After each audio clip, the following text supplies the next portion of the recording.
ఉద్యోగులకు health scheme అమలు చేయండి, పెన్షనర్స్కి హెల్త్ స్కీమ్ అమలు చేయండి.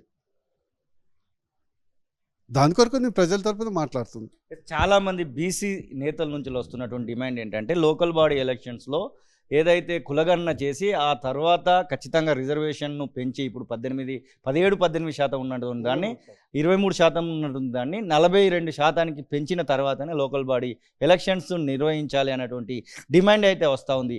బీజేపీ పార్టీలో మీరు ఒక బీసీ నేతగా కనబడతా ఉన్నారు, మీరేం మాట్లాడదలుచుకున్నారు ఆ విషయం? ఖచ్చితంగా చేయాలండి. అది మేము చెప్పింది కాదు, ప్రజలు అడిగింది కాదు.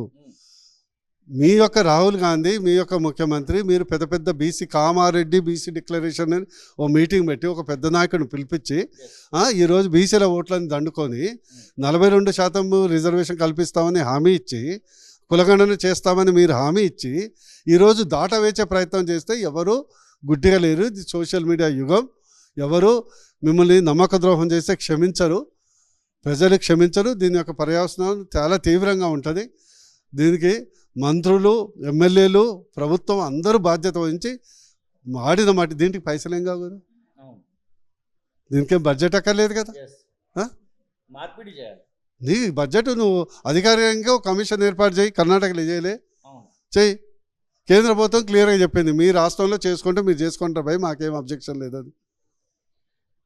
ఇప్పుడున్నటువంటి పరిస్థితులలో బీజేపీ పార్టీ చాలా అంశాలు మన ముందట కనబడతా ఉన్నాయి. అన్నింటిలో కూడా అసలు అడుగు ముందడికి వేయట్లేదు, ప్రధాన ప్రతిపక్షంగా ఇక్కడ కనీసం అడుగు వేయట్లేదు అనేటువంటి మాటలు కూడా వస్తూ ఉన్నాయి. 13వ తారీఖు వరకు ఎంపీ ఎలక్షన్స్లో బిజీగా కనబడేటువంటి వాళ్ళు ఆ తర్వాత కూడా ఎలాంటి కార్యాచరణ తీసుకోవట్లేదు.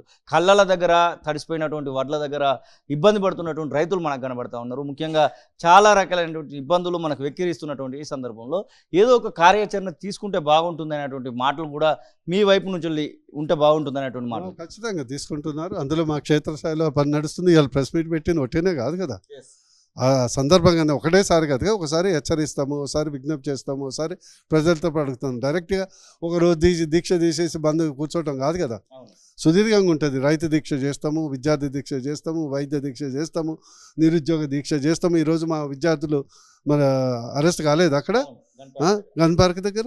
మాదేమో లాంగ్ టర్మ్ కదా, ఈ షార్ట్ టర్మ్ కాదు, వన్ డే సీన్ కాదు కదా.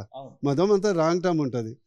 క్షేత్రస్థాయిలో చేస్తే సుదీర్ఘంగా చేస్తాము, అయ్యే ఆపరేషన్ చేస్తే కంప్లీట్ అయ్యే వరకు చేస్తాం. కాబట్టి మా యొక్క అధ్యక్షులు కిషన్ రెడ్డి గారు ఉన్నారు, మీ అందరం కూర్చొని డిసైడ్ చేస్తాం. మేము కూడా మా పార్లమెంటు స్థాయిలో చేసే పనులను చేస్తూనే ఉన్నాం. అసలైన తొలి వెలుగు. ఫాలో వాట్సాప్ @తొలి వెలుగు official.